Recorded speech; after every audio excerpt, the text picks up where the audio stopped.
Hi guys, welcome to Sunday Fun Day. I hope you're having a great day. Today we're going to make our masquerade mask. So you could wear these for Halloween. You could just have them for fun, for dress up. Also, when you celebrate New Year's Eve, you could save it for then and use it for that also. So what you're going to get home is you're going to get home a mask. Now the masks have different shapes and sizes, so not everyone's going to get the same thing. Same thing with everything else. We have these dot paints, so you could either dot a design, but you can also rub it and it comes off, which is actually kind of the perfect size for these masks.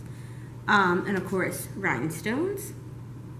And either like a little boa or feathers, we'll throw some cute stuff in there. So all you really need to provide is glue for gluing on the boa and the feathers and whatnot. All right. So what you might want to do first is like plan out your design. So like you're gonna get 2 colors of the paint. So I mean, you could split it down the middle and do like a Victor Victoria, where ask your parents what that is. It's a play where there was one character who played a man and a woman. So one side was Victor, one side was Victoria. Or you can, alternate whatever you want to do. I think I'm just gonna alternate colors, almost like stripes. All right, I'm gonna turn it around now, but I'll try to keep it in frame as much as possible. Alright, you guys doing anything for Halloween? We are giving away candy at the library, if you want to come. See, I'll show you this though. You could do like a dot, or you could, it's a pretty good size for the masks. Right? It is paint, so be mindful of that. Maybe wear a t-shirt you don't really like in case it gets on it. All right, there's that. You up here. I'm not a big Halloween person. Last year though, because we didn't really do trick-or-treating, we put up our Christmas tree on Halloween to have something to do. It was way too early. way too early. So I don't recommend doing that. It was fun, but like we're not going to do it again this year. You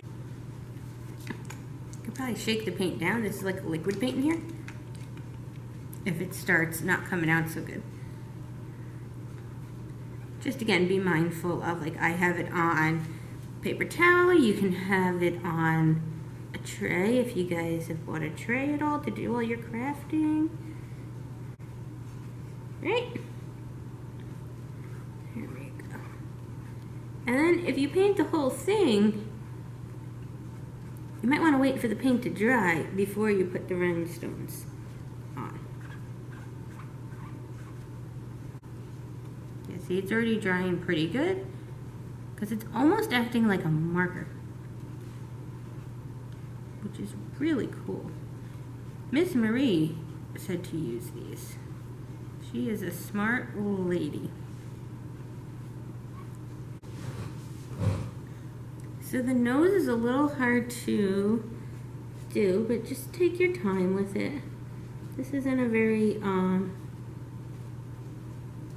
complex thing, but just make sure that the mask isn't too saturated with paint, because it's cardboard, it's not like canvas or anything like that.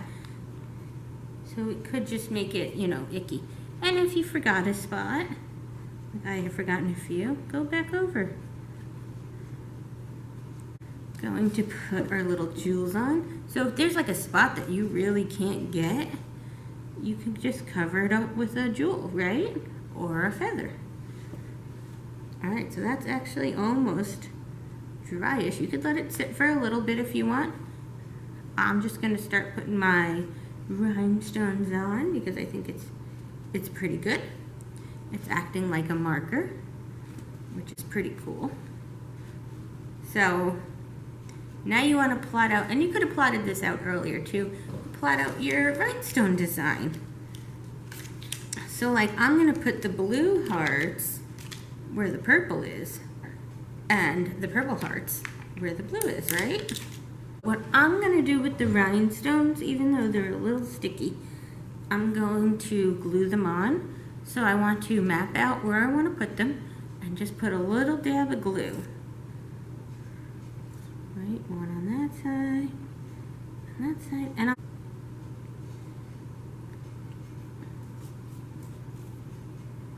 right, because you don't want too much glue, or that'll make it so stuff doesn't stick, right?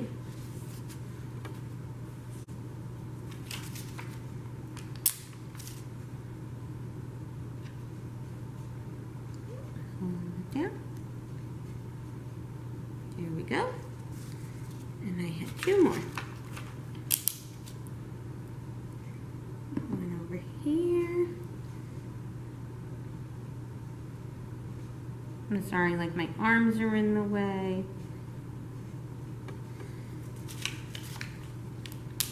And one here. So, like I said before, I'm going to wipe some of this off.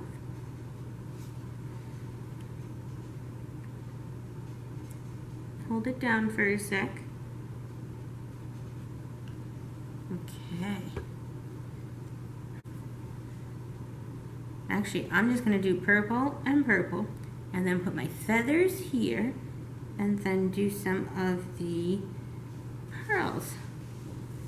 These are a little smaller. So we'll do 1, 2, 3. Let's see how that goes. I got feathers sticking to me.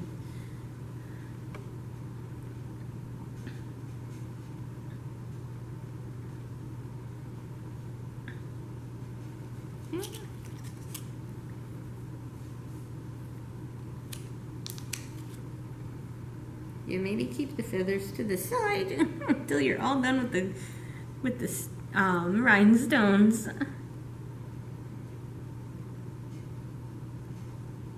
Okay. That's that. And if you have a glue stick, that should work perfectly fine. Oopsie, I dropped one. There it is.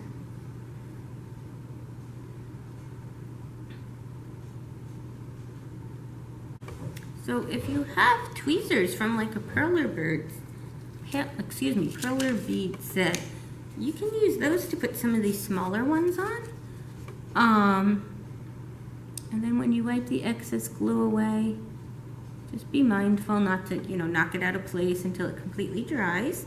I'm actually going to add these little pieces of the boa. I think the boa is adorable. Now you can cut these shorter if you want. Whatever you want to do, it's your project. Use as many rhinestones as you want. Here, let me show you so far without the boa.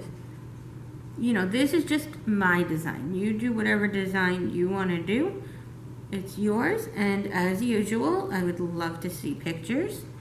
Or if you come into the library on Halloween, you could wear it. Right? That would be fun. My friend Casey wants me to dress up for Halloween at the library. I'm working on Halloween, so you guys can you can come see me. I'm in the teen room, and I'll have candy. Always happy to see you guys. There's that.